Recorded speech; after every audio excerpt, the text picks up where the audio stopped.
Okay, big data and propensity to cycle tool. This is a very exciting project that we've been working on for, well, for how long now? A year? Over a year now. And it's funded by the Department for Transport, and we've got also support from the ESRC and ESRC and Impact Acceleration Awards, bringing together the University of Cambridge, University of Leeds and the University of Westminster. So it's mixing together transport researchers, computer programmers, epidemiologists, public health modelers, data managers.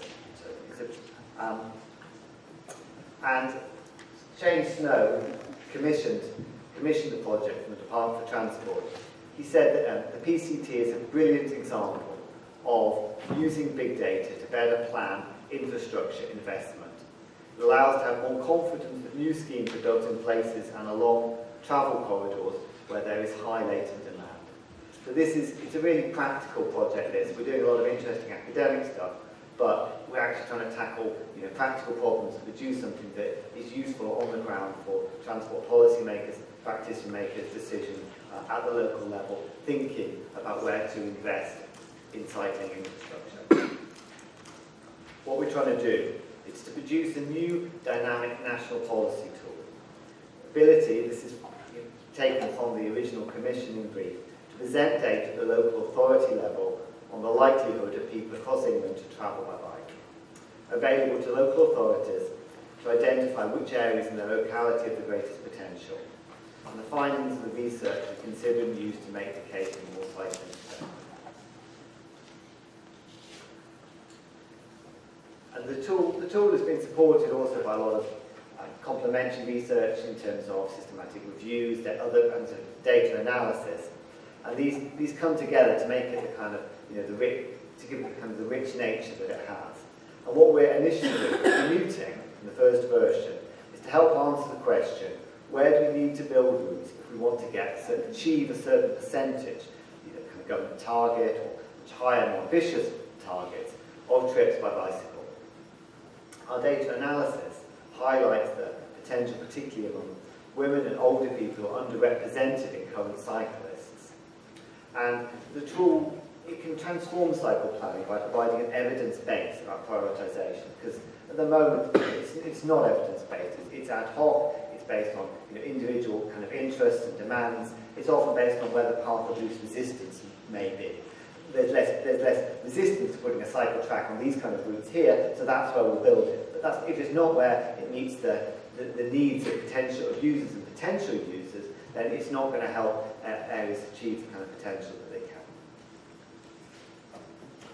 What we've done is detailed comparison of propensities to cycle, looking at England, looking at the Netherlands, understanding how the propensity to cycle varies by age, by gender, and how this interacts with distance. Of course, the probability of cycling a trip changes depending on the length of the trip and the hilliness of the area. And so for England, we now have a new quantitative understanding of the role of hilliness and propensity to cycle. And we can do, kind of tweaks, so we can adjust to go Dutch scenarios to what they would be like with English hilliness, for English topography. And we're also interested in e-bikes, that is electric assist bikes you have to pedal, but also have a small electric motor. And here we now have data from Switzerland, which shows a bit on the interaction between e-bikes and hilliness as well. For people buy e-bikes both to help them go further, but also to overcome the barriers of hilliness. So, what are we doing about modelling obesity? Well, unfortunately, we're not actually modelling obesity. We are modelling premature deaths in the tool, and that's just been implemented in the latest version, which I'll be demonstrating in a couple of minutes over from the test server, the live version.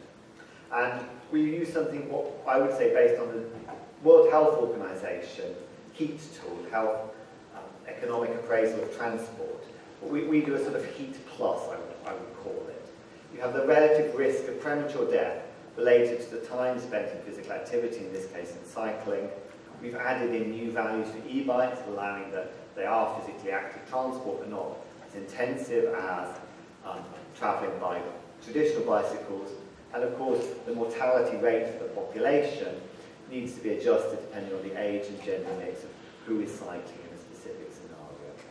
And this is then monetized using methods based on the value of a statistical life, which is used quite widely in transport appraisal, and then this can be formed in terms of business case, cost-benefit analysis. If local authorities want to make their business case, they use the cost-benefit, they use the value of the benefit from cycling and compare this against the costs and other impacts of the intervention. So for version 1 of the NPCT, which is going to be live come July, there'll then be a version 1.5 later, also at the start of 2017. We focus on commuting trips. There's 4 scenarios around achieving a government cycling target, roughly a doubling of cycling, achieving gender equity. At the moment, men are about twice as likely to cycle on average for commuting trips as women. Go Dutch, as I said, achieving Dutch levels of just propensities to cycling based on distance and hilliness. Electric bikes, which is really a Go Dutch with electric bikes on top. And then, the propensity base is based at the medium super output area, so as I corrected that slide here earlier. We also have the flow level, which I'll show you in a minute, which is kind of links between areas. So it's an area level, but it's also origin and destination. So it's actually thinking about where people are going to and where they're going from, not just trying to look at kind of regional distribution and probabilities related to distance and hilliness. These things will become clear in a minute when I show you. First of all, this is just a slide from the interface of the PCT. This is showing actually the new network level here, which is the aggregation of the different flows. Great. So this is actually from the sort of the test and development server. And if we choose a region of the country, here in Kent. Sorry? Do you need a map to show it to the Sorry. Right. I'm only going to be able to show a small number of the features here. This isn't a full, any chance for a full demonstration here, of course. All of the code is available open source on GitHub.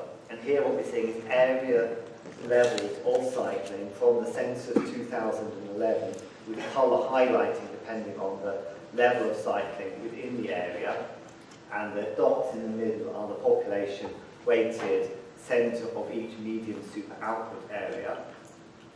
We can look at different scenarios and we can see how the level of cycling would change. Of course it roughly doubles on average, but it doesn't mean it doubles in each individual area. It will vary depending on the potential that the model assesses is in each area. You can look at straight line flows between the centre of each MSOA, and this is seeing how much, what the top 10 flows would be under the government target, and you can see various characteristics here, including the number of deaths avoided, the value of the deaths avoided. Obviously a small number, this is just for one flow between one medium super output area, so we're not expecting much, and we can see some other characteristics of this. And then where I think we've even gone beyond this, you can actually map the trips to the route network using the cycle streets routing algorithm. And so this is for the fastest routes here. And here you're now seeing something about the distance and the hilliness of the route as well. And so this is trying to think, well, where do people want to put the infrastructure? And if you're going to try and achieve the cycling potential, often you need to think about the fastest, most direct routes, because those are going to be the routes where you would get the most cycling uptake if you put the high quality infrastructure there. However, it is also possible to look at the quiet route. Sometimes that may be useful additional information. And as I was showing from the general slide earlier, it's also possible to map the route network, which is bringing together all the different flows between the areas. And here what you're seeing most importantly is where you need the most capacity. Because of course you're getting, you may have a big flow between here and here, but you've also got flows from other places coming in together to make it up. And this has been introduced relatively recently, and I think it's a very important additional feature, because it will show you what kind of level of capacity you might have under different scenarios. We haven't integrated the final within zone numbers here, and they're going to come over in the next couple of weeks. So, I think that's it for me, a brief introduction of the tool, but there'll be a chance for questions after Morgan has spoken. So, Morgan, please.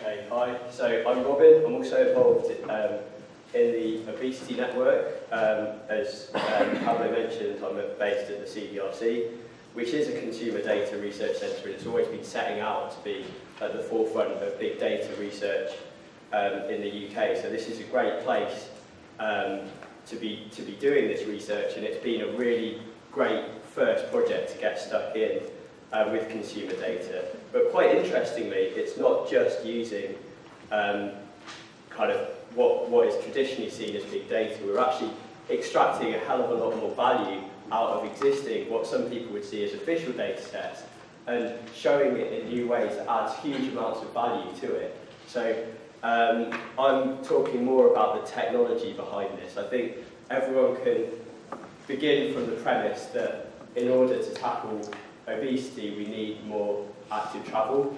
That's where I'm starting from. I'm going to talk about the technology of how we can integrate large data sets into our research. So obviously we've been working on a project that's been very challenging in terms of the data for 1 year, and over time I've made various mental notes of, oh, I'd do that differently, or oh, I wish I'd gone back and looked at that. So hopefully this talk will provoke some discussion, and I've got some lessons learned, and I've even got the provocatively titled commandments for big data. So this is what I applied to myself, and I'm using what I call big data, which I'm going to define subsequently. And another thing that's quite illustrative of the way things change when you move into this big data context, which is the future of obesity research, I think. I'm an academic primarily. I'm actually starting a position in the Leeds Institute for transport studies, so I'm also a transport guy. This is why it's going to be quite focused on transport, even though that has massive health implications which often aren't seen. But my role, my job title in terms of this project is developer, and that's quite indicative of the kind of new ball game that we're in. I'm not only an academic, but I have to develop code and maintain code, and that's been really challenging. So hopefully my experience will be useful to others. So time is of the essence, and I think it's going to be really important to have a discussion, a proper discussion afterwards. So forgive me if I skip through some of these, because I do want to finish on time. Pablo's there, ready and waiting. But I think it's going to be great to talk about some of the experience and use this as an example. So I'm going to talk about what we did, big data in the PCT. James has put it in context, and I'm going to talk about what we actually did from a technical perspective. I'm actually going to show some code, because you cannot escape from code when you're working with big data, and that's going to be one of the commandments of working with big data. And of course some lessons learned, which I hope is going to generate some interesting discussion. So James has presented the tool, which I'm glad to say the test server hasn't fallen down just at the time when we need it to be up and running. And I really want to emphasise that anyone in the world with that URL can go and look at the Propensity to Cycle tool. And that's a big step forward, and that's what is allowing the Department for Transport to engage with local communities much better than they have done before, and actually really encourage public debate. And obesity research is obviously hugely socially relevant. So if we can get our research outside of the confines of academia and into the real world and allow the public to see this kind of stuff, that's going to be massively beneficial. Do you want to highlight the main URL to go to? Yeah, so, I mean, I'll do that at the end, I think, that's probably best.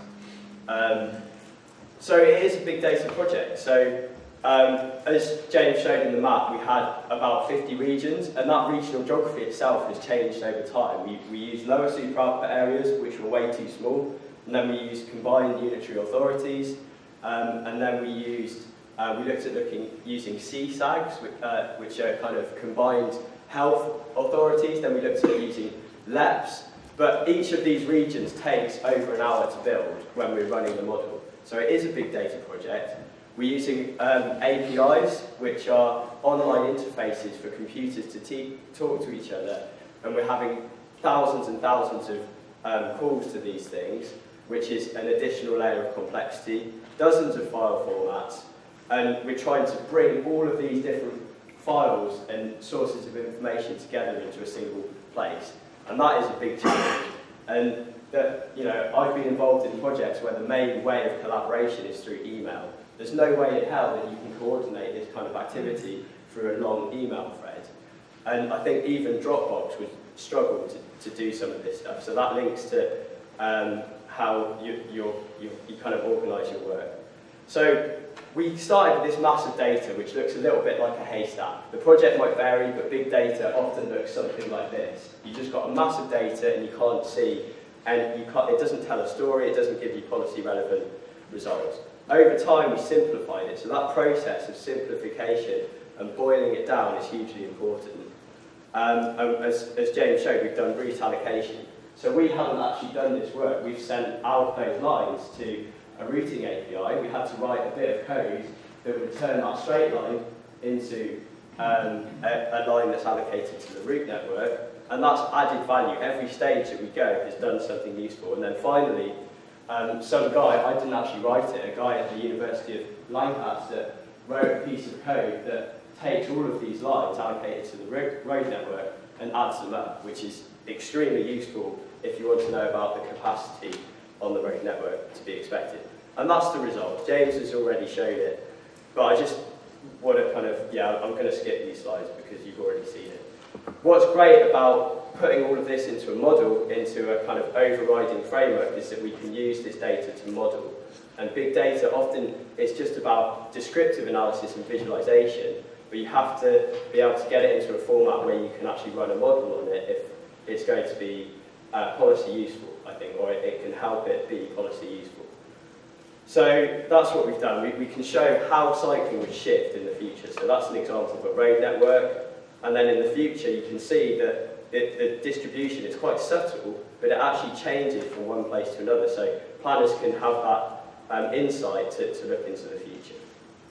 So now moving quickly onto the technical perspective, and this is a definition that myself and Mark Birkin have published, and we think that big data is essentially, it's an umbrella term, hence the umbrella down there. It's unconventional data sets that are difficult to analyse using established methods, and this often relates to size, but it's not always just about size. It includes the form, format and complexity, and those are equally important. So I've actually got a worked example here.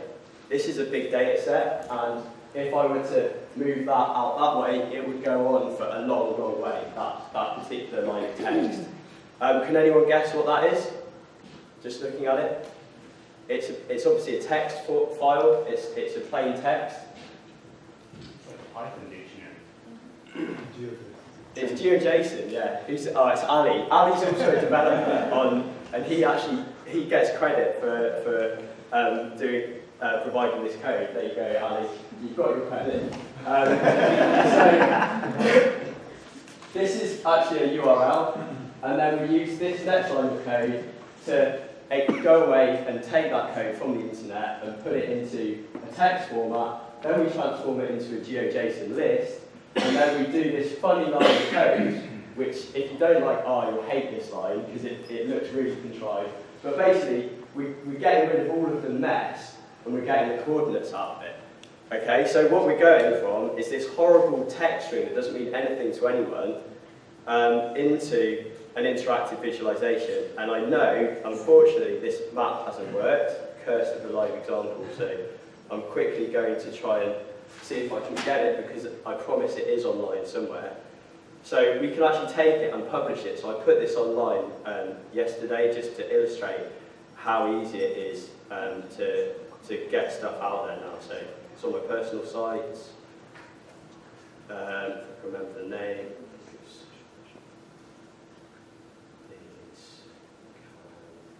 Fingers crossed.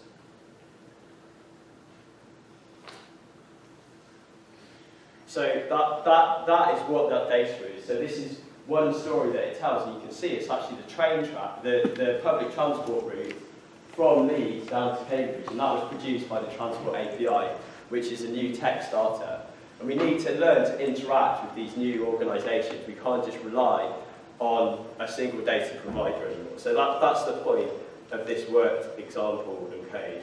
And if I was to try and do that with a graphical user interface, there is no way in hell that I could do that over hundreds of origins and destinations. So that's why I wanted to include a brief bit of code.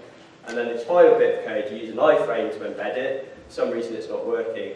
And the command line to copy across the data to some public server, some public-facing server. So these are the kind of techniques that are really useful for big data research. Moving rapidly on, because I know I need to wrap up fairly shortly. But I do have these. I want to get to the discussion and these commandments for working with big data.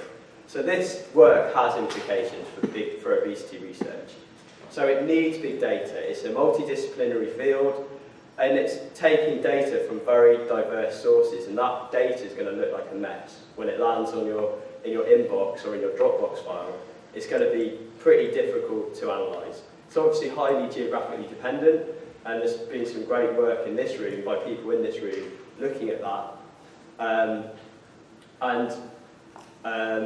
It's also operating on many, many different levels, so it is inherently a big data challenge. And yeah, it's crucial that we can share our work, and that's where just normal data analysis, everyday data analysis, becomes data science, when you're actually doing it in a reproducible way that can handle the complexity of all these multiple data sets. So one option, and there are new methods that are needed for this. So one level are these multi-level models, methods such as spatial microstimulation, where you're taking data at one level and allocating it to another level.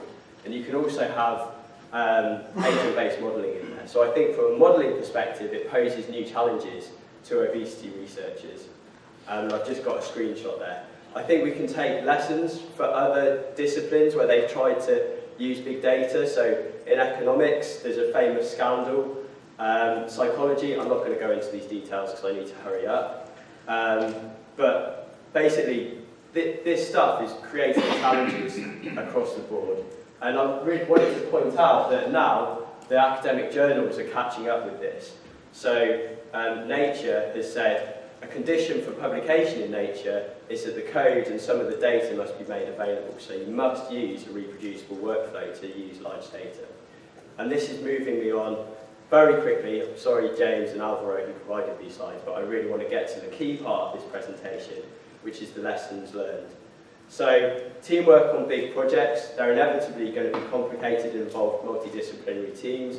You cannot rely on large email threads to coordinate your work anymore. Well, hopefully you never did, but version control is necessary.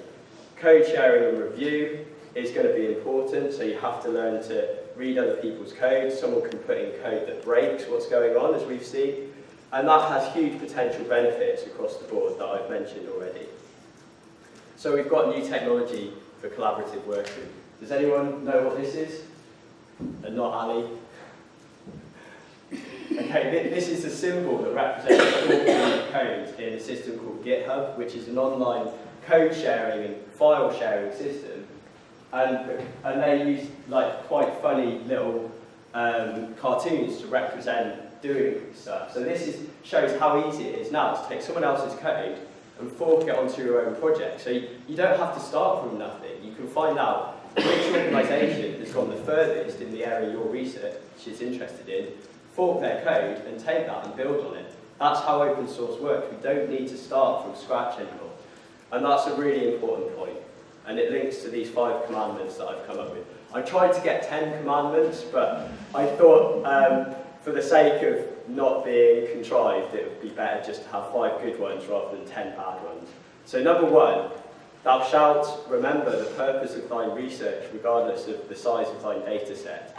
And that means that you can actually get lost in big data. There's so much of it that you can forget the purpose. And the propensity disciple tool is fortunate in that we've had a very clear purpose from the beginning, which is to improve transport planning. Number 2, thou shalt not spend excessive amounts of time making visualizations of big data for the sake of it, on social media clickbait. Focus on the objective and don't get lost. Number 3, thou shalt not do big data until thou hast learned to do small data first. Number 4, thou shalt not hide thine ideas behind complex terminology associated with the terms big data or data science, the meaning of which has not been clearly identified in your research. Number 5, if thou wants to be a data scientist, thou must program. And there's a fantastic article on there which you can find on my slides. And for documentation, sharing and scientific repeatability, you've got to have a code base and you've got to know where your code is. So they're my 5 commandments. I hope they're provocative and I hope they lead to an interesting discussion. So thanks a lot, and I'm going to leave it there. Cheers.